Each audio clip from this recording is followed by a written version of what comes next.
Ассалаумағалейкум достар. Өткен шығарылымда жазғы трансферлер туралы сөз қозғаған едік. Еңбекті бағалап жақсы пікір қалдырғандарыңыз үшін рахмет. Ал бүгін 2025 жылдың алтын допқа үміткерлер жайында айтатын боламыз. Соңғы жылдары бұл жүлденің айқын фавориттері болмай жүр. Осы уақытқа дейін Роналду мен Месси бөлісіп келген еді, ал қазір олардың дәурені өтті. Қос футболшы бір-бірімен келісіп алғанды кезек-кезек алып жүрді. Ресми шараға дейін-ақ алтын доптың кімге бұйыратын біліп отыратын еді дүйім жұртшылық. Ал соңғы жылдары аталмыш жүлдеге таласатындардың қарасы көбейді. Және нақты фавориттерді атап өту өте қиын. Футбол әлемінде жеке футболшыға берілетін басты трофейге баланатын алтын доптың қадірі кеткен тұстарда болды. Нақтырақ айтсақ, 2013 жылы Франк Рибери лайық бола тұра Криштиану Роналду алып кетті. Ал 2020 жылы Роберт Левандовски алу тиіс болған, бірақ Франс футбол басылымы коронавирусты желеу етіп, сол жылы алтын допты бермеу туралы шешім қабылдады. Бұл деген таза опасыздық. Ал 2023 жылы Лионель Месси лайық деп танылды, бірақ ол кезде аргентиналық футболшы МЛС-те ойнап жүрді. Әлем чемпионатын жеңгеніне бір жылдың жүзі өтіп кеткен еді. 2024 жылы бәсеке Винисиус пен Родри арасында өтіп, Ман-Сити футболшысы үздік деп танылды. Осы кезде де бұл шешімге қарсы шығып, Винисиустың алтын допты алмағанына налғандар өте көп болды. Ал Винисиус өткен маусымда алтын допты ұтпаған еді, осы маусымда онымен не болғанын көрдіңіздер. Байқұс баланың еңсесі түсіп кетті.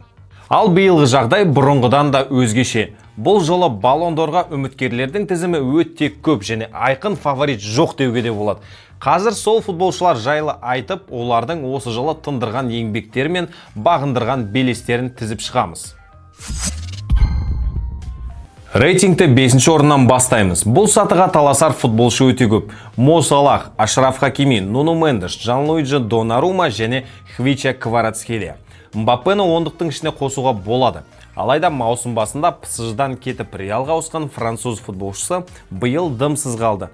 Ал париждіктер мүмкін болған трофейдің бәрін ұтты. Салахтың тек АПЛ мен алтын допты алуы екіталай. Биыл керемет нәтиже көрсеткен рас. 52 матчта 34 гол соғып, 23 нәтижелі пас берді. Премьер-лиганың үздік футболшысы деп танылды. Бірақ Англия чемпионлығынан басқа трофей жоқ. Ал ПСЖ футболшылары бірінен бірі асып тұр. Хакими чемпиондар лиганың жартылай финалында және финалында гол соқты. Мендеш ұлттар лигасының финалында гол соғып, Португалиямен чемпион атанды. Ал Хвичеше бір маусымда 2-1 чемпионатта топ жарды. Маусымда бастаған Наполи, Италия, ПСЖ-сы Франция чемпионы атанды. Донарума маусым басында Энрикенің көңілінен шықпай, негізгі қақпашы позициясын Матвей Сафонов иеленді. Жақсы қақпашы жарты команда демекші италиялық голкипер көп ұзамай негізгі құрамға оралып, командасының требл жасауына көмектесті. Осы себепті де 5-ші орынға нақты кандидаттар таңдай алмадық. Ал алғашқы 4 орынға лайықты футболшылар бар. Қазір алтын допқа үміткерлер тізімінде 4-ші орында Рафиня тұр. Барселона вингері өткен жылы клубтан кетуге жақын болған еді. Ал биыл керемет нәтижемен көзге түсті. Осы маусымда Барса жейдесінде 57 матчқа қатысып 34 гол соқты, 25 ассист жасады. Ойынынан нәтижелі әрекеті көп. Әсіресе чемпиондар лигасында білген істеді бұл бала. 13 гол соғып Серу Герасимен бірге турнирдің үздік сұрмергені атанды. Одан бөлек 9 ассист жасады. Тіпті чемпиондар лигасының бір маусымында гол плюс пас жүйесі бойынша ең көп ұпай жинаған футболшы атанып, Криштиану Роналдудың 13-14 жылғы маусымдағы рекордын жаңартты. Португалиялық шабуылшы сол жылы 17 гол соғып 4 ассист жасаған еді. Ал енді Рафиняның жеңген трофейлеріне келсек, 28 жастағы футболшы осы маусымда Испания ішінде мүмкін болған 3 трофейді де жеңді. Испания чемпионы атанды, кубок пен суперкубокты да ұтты.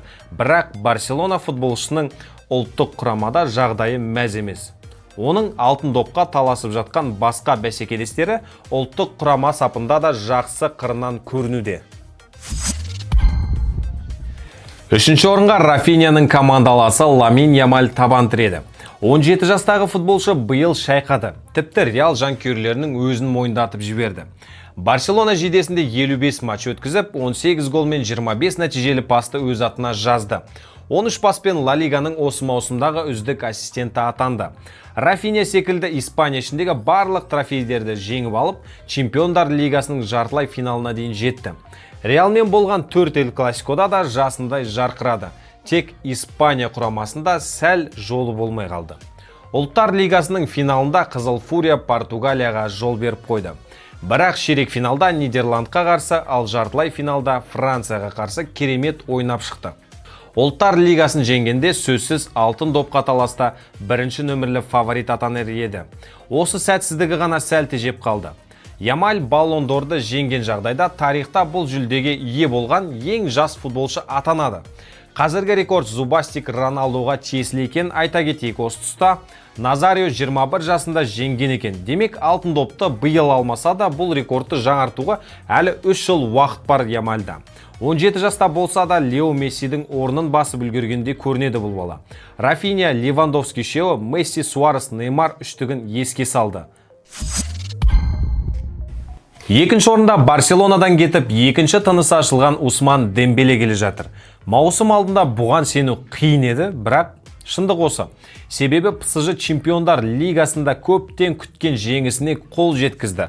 Француз футболшысы маусымның алғашқы бөлігінде шірді.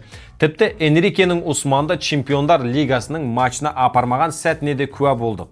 Бірақ маусым соңында әсіресе 2025 жылдан бастап Дембеле мүлдем басқа футболшыға айналды. Әр матч сайын 2 голдан тыпырлатып соғып жүрді. Маусым қорытындысы бойынша 49 матчта 33 гол соғып, 15 ассист жасап тастапты. 21 голмен Лига 1-дің үздік сұрмергені атанды. Ал трофейлеріне келсек, биыл 28 жастағы футболшы ПСЖ-мен бірге қатысқан барлық турнирлерде жеңіске жетті. Атап айтсақ, Франция ішіндегі барлық трофейлерді ұтып, Чемпиондар лигасында топ жарды. Сондай-ақ Чемпиондар лигасында үздік ойыншы атанды.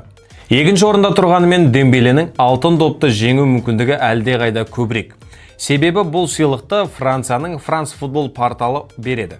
Биылғы алтын доп егерінің бәсекелестерінен қатты ұзап кетпейтіні анық. Сондықтан нәтижені сәл ғана бұрмаласа жеткілікті. Дембеле жеңіске жетеді. Бұлай ойлауымызға да себеп жоқ емес. Жоғарда алтын доптың әділетсіз берілген сәттерін мысал ретінде атап өттік. Бірақ Усманның Франция құрамасында жолы болады. Ямаль Франциясымен болған принципиалды матчта жеңіліп қалды. Ал бірінші орында тұрған футболшы дәл осы құрамадағы ойыннан кейін көш басына шықты. Бұл кім деп ойласаңыздар айтайын, Витинья. Ешкім күтпеген болар, бірақ бұл ойыншы қазір алтын допқа үміткерлер тізімінде бірінші орынға шықты. ПСЖ-ның негізгі тірегі диспетчері жүрегі. Бұл маусымда 54 матчқа қатысып 8 гол соқты, 3 нәтижелі пасы бар. Бірақ Витиньяның алаң ортасында ойнайтынын ұмытпайық. Оның үстіне шабуылдаушы емес, артқы жартылай қорғаушы позициясында. Футбол әлемінде әр команданың мықтылығы жартылай қорғаушылармен өлшенеді. ПСЖ-да бұл жағынан ешқандай проблема жоқ. Жанында Фабиан Руис пен Жоау Невиш секілді мықтылары бар. Осы тұста былтырғы алтын допты шабуылшының емес, артқы жартылай қорғаушының жеңіп алғанын ұмытпауымыз керек. Родри де Витинья сияқты тұрақты ойынымен көзге түскен еді. Испаниялық футболшыға Баллон д'Орды жеңуіне Европа чемпионатындағы Испания құрамасының жеңісін көп септігін тигізді. Витинья бұл тұрғыдан салыстырғанда Родриден еш қалыспайды. Португалиямен бірге Ұлттар лигасын жеңіп алды. ПСЖ-мен бірге Франция чемпионы атанды. Кубок пен суперкубок тотты. Ол аз десеңіз Чемпиондар лигасы бар. Дембеле екеуінде клубтар арасындағы чемпионатты мен УЕФА суперкубогын жеңу мүмкіндігі бар. Дәл осы жағдайлар ПСЖ футболшыларын Барселона футболшыларынан бір қадам алға шығарып тұр. Біз жоғарыда айтқан футболшылар тек әртүрлі спорт порталдарының нұсқасы бойынша осындай реттілікпен тұр. Дауыс беру нәтижесінде 5-ші орында тұрған футболшының алтын допты жеңіп, 1-ші орында тұрған футболшының жалпы тізімде 5-ші орынға түсіп қалуы мүмкін екенін ұмытпайық. Дауыс беру процесіне FIFA рейтингіндегі топ 100 ұлттық құраманың бас бапкері, капитаны және сол елдің бір журналисті дауыс береді. Капитандар биыл мынау мықты болды, дауысымды соған беремін деп жатпайды. Әркім өз танысын 1-ші орынға қояды.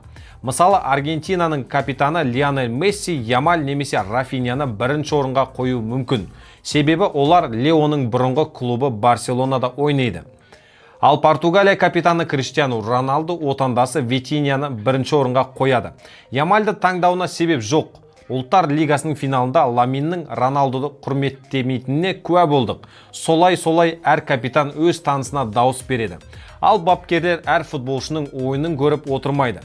Кімді мықты деп ойлайды немесе кімнің атағы жер жарып тұр, соны таңдай салады. Айтпақшы, биыл алтын доп табыстау рәсімі әдеттегіден ертерек өтеді. Соңғы жылдары қазан айының соңында беріліп жүреді. Бұл жолы 22 қыркүйекте Париждегі Шатле театрында болады. Ал үміткер 30 футболшының тізімі 6 тамызда белгілі болады. Құрметті достар, осымен бүгінгі шығарылымыз аяқталды. Лайк басып, комментарий жазуды ұмытпаңыздар. Және осы тізімге қатысты өзіңіздің жеке ойыңыз болса, міндетті түрде комментарийге жаза кетіңіздер. Сіздермен болған Алишер, келесі кездескенше.